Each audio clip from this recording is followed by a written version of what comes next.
Oke, Yohowu Fefu, selamat datang kembali di Nias Pride. Di video kali ini kita akan mengenal lebih dekat salah satu sosok yang cukup familiar dengan kita. Sebelumnya beliau pernah muncul di channel Nias Pride. Siapa dia dan apa yang akan kita bicarakan nanti? Stay tune. Oke, sekarang kita sudah bersama Bang Ya. Sebelumnya nggak apa-apa dipanggil Bang ya? Bang Nggak apa-apa, Ya? silakan. Nggak apa-apa, oke. Soalnya kita pengen semua yang hadir di channel ini berasa 10-20 tahun lebih muda nih. Jadi kita panggil Abang Ya. Emang saya masih muda. Yes, betul Bang. Setuju, saya juga. Nah, Bang Ya, apa kabar nih sekarang? Lagi sibuk apa? Ya, kabar baik. Kita sibuknya apa? Sehari-hari aja seperti biasa. Oh, Nggak ada yang sesuatu yang istimewa. Oh, Aktivitas normal sehari-hari. pasca pemilihan bupati masih berjalan seperti normal aja ya, belum ada apa aktivitas terkait. Masih belum karena pelantikan kan baru bulan Juni ya. Oh, Juni, akhir Juni atau awal Juli. Karena bupati yang sekarang baru selesai mungkin sekitar tanggal 10 Juli. Oh, oke oke. Nah, kita nih sebelumnya Bang Ya sudah pernah hadir di channel ini kan. Iya. Tapi saat itu kita hanya ngobrol-ngobrol tentang program-program terkait proker-proker Abang ke depannya. Nah, kita mau mengenal Abang secara lebih personal nih. Ya, silakan. Boleh ceritain dulu Bang, latar belakang Abang kayak gimana sih? Mulai dari karir mungkin karir. Oke. Yang pertama saya orang Kabupaten Nias asli. Yes. Kemudian setamat SMA dari Nias, saya perantau dan saya mulai bekerja tahun 94 sebagai staff accounting. Staff Karena accounting. memang latar belakang saya sarjana akuntansi. Wah. Jadi di bagian accounting saya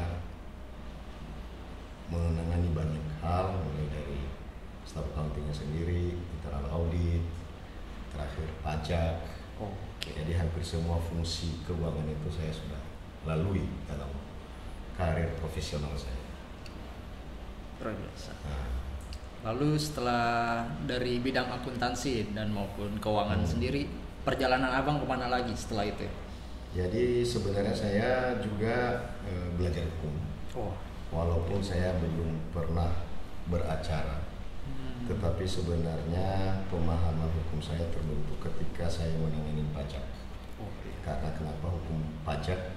Pajak itu ada hukumnya, selain akuntansinya ada hukumnya. Betul. Sehingga saya sedikit terbentuk pemahaman hukumnya dan saya ofisialkan pengetahuan itu dengan saya ambil sarjana hukum. Bahkan sebenarnya dari 2017 kemarin saya sudah mengambil magister hukum juga, cuman belum selesai karena sibuk di politik sekitar setahun terakhir, sehingga tesis saya belum saya selesai. Wah, iya iya. Nah, berarti dalam setahun terakhir Abang lebih sibuk di dunia politik itu ya, Bang? Iya, Nah, anggap aja saya sebagai newbie. wah, newbie. Newbie. Walaupun newbie di politik tapi sudah New expert kids on di the block. Wah, new kids on the block. Di politik. Ya, saya baru belajar. Wah, iya iya iya. Nah, saya penasaran nih Bang, gimana sih akhirnya Abang memilih untuk masuk ke dunia yang baru nih, memilih untuk jadi new kids on the block. Setelah sebelumnya udah banyak berkarir di bidang keuangan, akhirnya Abang memilih pindah dunia tuh. Gimana sih rasanya Bang? Jadi sebenarnya ini kalau dalam perjalanan karir namanya ini shifting ya, Iya betul. pergeseran karir yang tadinya itu dunia profesional, dunia korporasi, masuk ke dunia pelayanan publik. Sebenarnya itu similar, mirip. Iya. Karena kenapa? Kalau kita bicara di korporasi, kita juga bicara mirip dengan birokrasi. Dalam hal pertama, di korporasi ada tujuan, Iya. yaitu memaksimumkan kekayaan pemegang saham. Kalau di birokrasi, tujuan kita adalah untuk memaksimumkan kesejahteraan masyarakat atau public welfare. Untuk mencapai itu ada sarana, ada struktur, ada anggaran, ada prosedur. Birokrasi juga punya struktur organisasinya, ada kepala dinas, ada segala macam. Anggarannya ada, pemerintah. Iya. Tapi spendingnya berbeda. Kalau swasta, korporasi, dia spend itu udah jelas harus terhitung untungnya berapa. Kalau di birokrasi enggak, sering non tangible karena kesejahteraan masyarakatnya, apalagi kalau program-program sosial. Ya. Artinya kemanfaatan sosial yang lebih diperhatikan. Makanya waktu saya ditantang, apa yang Anda tahu tentang pemerintahan? Saya bilang, sebenarnya itu kita hanya men-shift paradigma berpikir kita. Oh, iya, betul. Yang tadinya kita orientasinya ke sana adalah keuntungan laba atau pemegang saham. Kita sekarang orientasinya adalah kesejahteraan masyarakat. Iya. Gitu. Jadi ini manajemen transisi dari shifting satu profesi ke profesi baru. Ya, karena Ke dunia untuk karir baru. menghitung kesejahteraan masyarakat pun nggak ada rasionya ya, Nggak Bang? ada rasionya. Beda Itu kalau ada rasa di sana, sehingga semua kuantitatif. iya, kalau di keuangan masih lebih gampang, kita bisa hitung Bisa hitung ROA, semuanya. ROI. Di kesejahteraan masyarakat susah. Tidak bisa. Emang susah untuk dihitung, jadi emang saya ngerti kalau pembelanjaan spendingnya beda sih. Beda. Iya. Jadi sebenarnya bisa juga sebenarnya kan ada hitungan-hitungan indikator ekonomi Iya. makronya. Tapi namanya sosial ya nggak semua terukur. Oke. Nah, berarti mungkin ada teman-teman yang agak susah ngikutin ya. Tapi coba ikutin terus aja. Nah, Bang, saya mau tanya juga nih. Ini kan Abang udah lama berkarir di profesi akunting atau di dunia keuangan, lalu di politik. Nah, untuk sampai ke tahap Abang saat ini nih, ada tips nggak sih untuk teman-teman pemuda-pemuda, khususnya pemuda-pemuda di NIAS, bagaimana cara untuk membangun karir seperti Abang? Jadi pertama itu kita harus tahu tujuannya apa, sehingga kemudian kita harus tahu peta permainannya apa, seperti apa. Jadi kalau udah jelas arah itu ke kita, maka kita bisa ngikutin. Jadi jangan coba-coba kalau tidak paham mau kemana. Kan itu prinsipnya. Jadi rutenya kita mau kemana kita tempuh, mungkin rutenya terjal, ya kan. Tapi kalau kita sudah tahu, kita sudah siap menghadapi. Sehingga kemarin saya jujur aja, yang namanya belajar ya saya ikutin aja. Iya. Dan di sini kita perlu mentor. Maka kita harus ngambil mentor yang benar. Belajar kepada orang yang benar, yang sudah proven, memang dia fighter gitu. Iya, setuju saya sih. Tapi kan kebanyakan anak muda sekarang itu masih labil ya. Ngikutnya istilahnya ikut passion. Nah, itu mereka belum ada arah tuh. Mungkin bisa didengar tadi tips dari Bang Ya. Tentukan arahnya mau kemana, lalu ikuti seberapapun apa kendalanya, apapun yang dihadapi tetap diikutin. Iya. Nah, berikutnya nih Bang, saya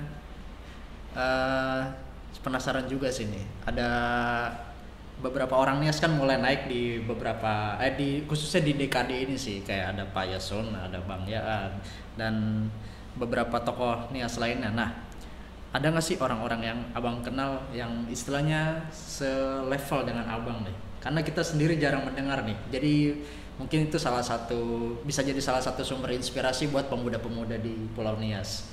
Sebenarnya mungkin kalau kita lihat di Kabupaten Nias ya, Pak Edi Alisman itu kan sebenarnya cetak sejarah juga. Dalam umur 30-an itu dia udah bisa di pentas politik nasional. Nah, jadi sebenarnya orang Nias ini banyak yang punya potensi, bukan hanya, bahkan mungkin saya termasuk terlambat masuk dunia politik. Nah, kemudian ada Pak Marinus. Pak Marinus itu bagaimana seorang putra Nias bisa fight di daerah Banten, ya, dan itu dua periode. Dan itu yang harus kita belajar sebenarnya kepada orang-orang seperti itu. Karena kenapa? Kita tanya success story-nya apa? Bagaimana mencapai sukses seperti itu? Bukan kita membuli mereka, meremehkan mereka. Kalau kita mau seperti mereka, ayo kita ajak mereka bicara, ajarin saya dong. Kan itu yang benar. Ya, betul. Jadi bukan, karena kenapa? Dunia sekarang ini kita harus banyak kolaborasi. Berjuang sendiri nggak bisa. Betul. Tapi kita harus punya teman-teman, punya jaringan, punya guru, mentor yang baik. Itu buat anak muda menurut saya, ya carilah mentor-mentor yang baik supaya bisa tertular cara-cara berjuang. Ya kita memang harus bangga sekarang orangnya potensinya mulai kelihatan di tingkat nasional. Sebut Pak Yasona, sebut Pak Suhasil Nazara, dan mungkin juga di profesi lain banyak yang sudah tampil di level nasional. Itu kita bangga dan kita harapkan anak muda ke depan jauh lebih hebat lagi.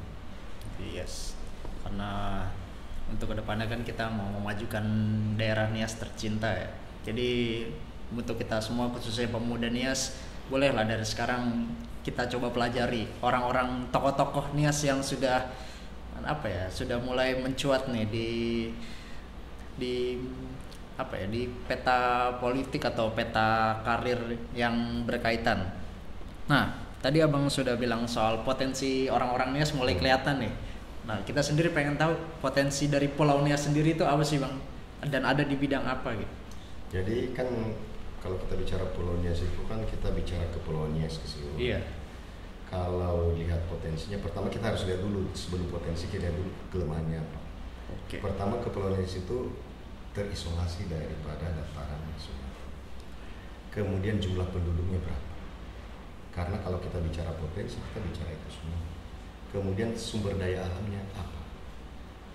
Sampai sekarang sumber daya alam seperti pertambangan tidak ada di Nias. Itu yang harus kita pahami. Sehingga sumber daya alam yang lain yang ada adalah hasil-hasil pertanian, perkebunan, hutan, dan yang lain-lain. Kemudian secara pulau kita memang diuntungkan dalam hal keindahan pulau. Sebenarnya makanya nggak salah kalau Pak Joko Widodo, Pak Presiden itu menyatakan bahwa Nias ini potensinya hanya dua sebenarnya, yaitu pariwisata dan perikanan. Kenapa? Lautan kita luas. Kita berada di termasuk pulau terluar dan berbatasan dengan Samudra Hindia. Itu ikannya banyak sebenarnya. Jadi potensi kita ke sana. Tapi kalau kita lihat dalam skop yang lebih kecil, Kabupaten Nias khususnya, ini kembali saya sampaikan bahwa secara potensi pariwisatanya kita kalah bersaing dengan Nias Selatan, Nias Utara atau Nias Barat. Karena kalau laut, Kabupaten Nias hanya punya garis pantai laut 43 km. Apa yang bisa kita lakukan dengan 43 km? Akhirnya maka kita harus melihat potensi yang lain di Kabupaten Nias. Kabupaten Nias itu diuntungkan dengan luasnya daratan. Ada 43 km kali mungkin 4-5 km di atas, dan itu adalah cocok untuk pertanian. Sehingga Kabupaten Nias mendukung pariwisata harus mengambil strategi diferensiasi sebagai lumbung pangan bagi pariwisata Kepulauan Nias. Ini nih yang harus kita pikirkan ke depan. Sehingga kita unggul di mana, kita akan forsir di sana tenaga kita untuk membangun keunggulan itu. Jangan semua pariwisata di selatan, Nias juga ikut-ikutan pariwisata. Jelas kalah secara persaingan karena keunggulannya ada di sana, bukan di kita. Nah ini yang harus kita coba gagas ke depan. Ayo kembali bertani. Bahkan kemarin di beberapa kali di Facebook saya dorong milenial Kabupaten Nias, yuk petani itu keren. Nah ini kita gagas ini, petani itu keren, kembali bertani. Yes. Nah ini insight baru juga ya, karena kan yang kita dengar selama ini cuma dari berita tuh Nias tuh pariwisata dan perikanan seperti yang sudah dibilang Pak Joko Widodo. Nah, ini juga insight baru dari Bang Ya kalau ada potensi nih untuk pertanian. Nah ini menarik juga sih karena emang saya juga nggak kepikiran kalau daerah Kabupaten Nias tuh bisa cocok untuk pertanian. Jadi mantap insightnya Bang Ya. Nah sebagai seorang pemimpin Bang, penting untuk punya kepercayaan dari masyarakat ya. Nah, kira-kira apa sih program unggulan Bang Ya untuk kedepannya yang dirasa akan memberikan dampak paling besar khususnya bagi masyarakat kabupaten yang Abang pimpin nanti? Jadi tantangan paling utama sekarang itu masalah pelayanan publik. Yang kedua masalah infrastruktur. Itu dulu sebelum masuk ke core-nya. Karena kenapa? Kalau kita langsung lompat ke pertanian atau sektor mata pencarian sekarang, infrastruktur belum jadi, nilai tambahnya kecil. Rugi juga, nilai tukar petani itu akan tetap seperti itu. Ya, betul. Nah, untuk itu maka yang paling urgent harus kita lakukan adalah perbaikan pelayanan dulu. Itu sekarang keluhan di Nias itu ada dua utamanya. Pertama masalah pelayanan kependudukan di Dukcapil, Dinas Pendudukan dan Pencatatan Sipil. Kemudian masalah rumah sakit. Karena kenapa? Rumah sakit umum daerah Dr. Thompson sekarang namanya, itu dikelola oleh Kabupaten Nias. Dan hampir tiap hari kita dengar keluhan tentang dua instansi. Maka kami akan fokus ke situ memperbaiki pelayanan ini, bagaimana caranya supaya memenuhi standar dulu, sehingga keluhan-keluhan masyarakat itu bisa dieliminasi. Baru kita tantangan berikutnya adalah infrastruktur jalan. Mungkin di saat kampanye saya selalu menyuarakan bahwa yang menjadi tanggung jawab kita paling cepat adalah 593 km jalan yang harus diperbaiki atau dikerasin.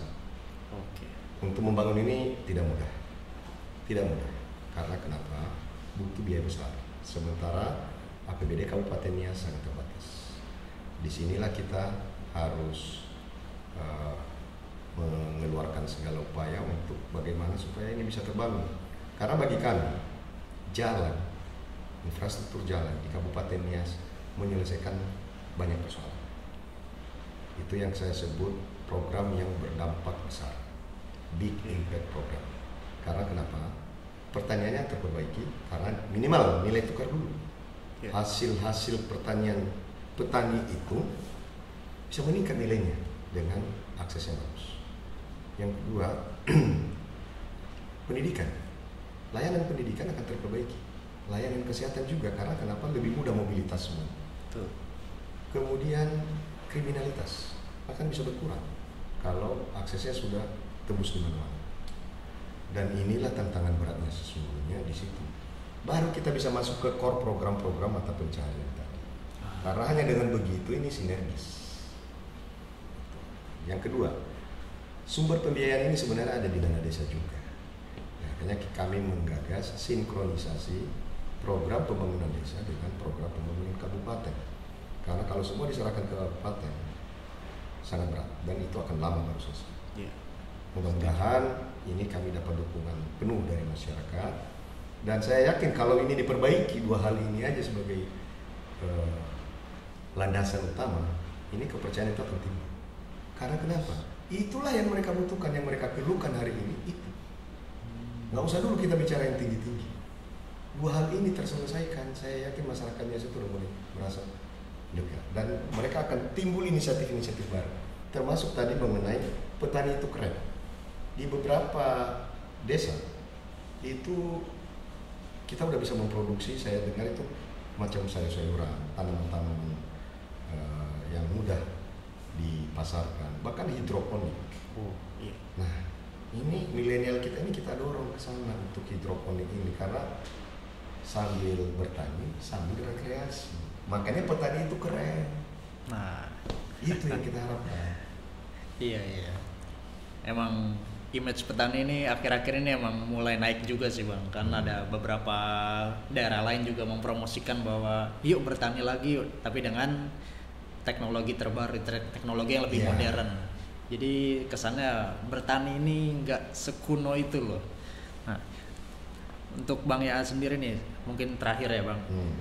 Saya tadi sempat lihat artikel berita, saya baca-baca kalau Nias ini di Sumatera Utara, khususnya di Sumatera Utara, Provinsi Sumatera Utara ada 4 kabupaten tertinggal. Nah, 4-4-nya ini satu pulau Nias ini Bang. Betul. Nah, dari Bang Ya sendiri ada nggak sih strategi untuk mengeluarkan Nias dari kondisinya sebagai kabupaten tertinggal? Memang itu cita-cita kita justru. Cuman kapan itu tercapai, itu yang harus kita evaluasi terus dan ukur terus kemampuan kita sejauh apa. Cita-cita kita harus mengeluarkan Kabupaten Nias dari kabupaten tertinggal. Ada 27 indikator itu. Dan saya sampaikan tadi, jalan bagi saya itu mungkin bisa menyelesaikan 5 indikator. Sehingga 22 lagi kita akan.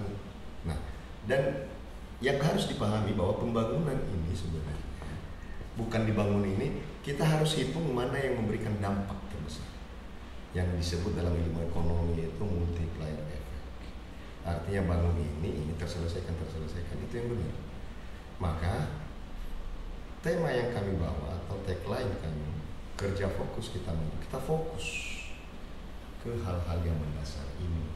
Dengan begitu pelan-pelan tapi pasti akan indikator ini terperbaiki yang 27 tadi yang saya sampaikan, maka otomatis kita bisa keluar dari daerah tertinggal.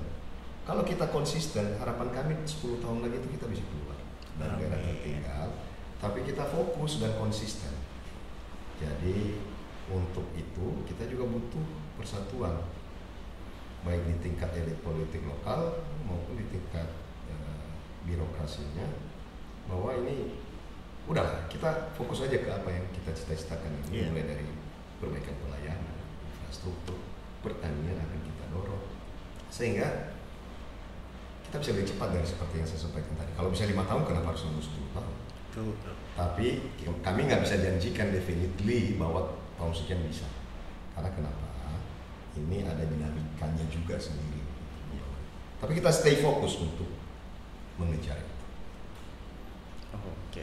Nah, dari apa yang disampaikan Bang ya, semoga teman-teman, khususnya teman-teman di Pulau Nias, Kabupaten Nias, bisa ikut mendukung sehingga dalam 5-10 tahun lagi ya, semoga 5 sudah bisa ya, Nias sudah bisa keluar dari kondisinya sebagai kabupaten yang tertinggal, daerah tertinggal. Jadi image-nya akan lebih baik lagi dan pastinya bakal mengundang investor juga sih. Nah, mungkin sekian dari kita Bang ya. Selamat untuk terpilihnya sebagai Bupati terpilih Kabupaten Nias. Semoga 5 tahun ke depan akan lancar, semua yang dijalankan lancar, semua pihak yang terkait juga mendukung. Dan terima kasih Bang. Terima kasih. Yahoo Vefu.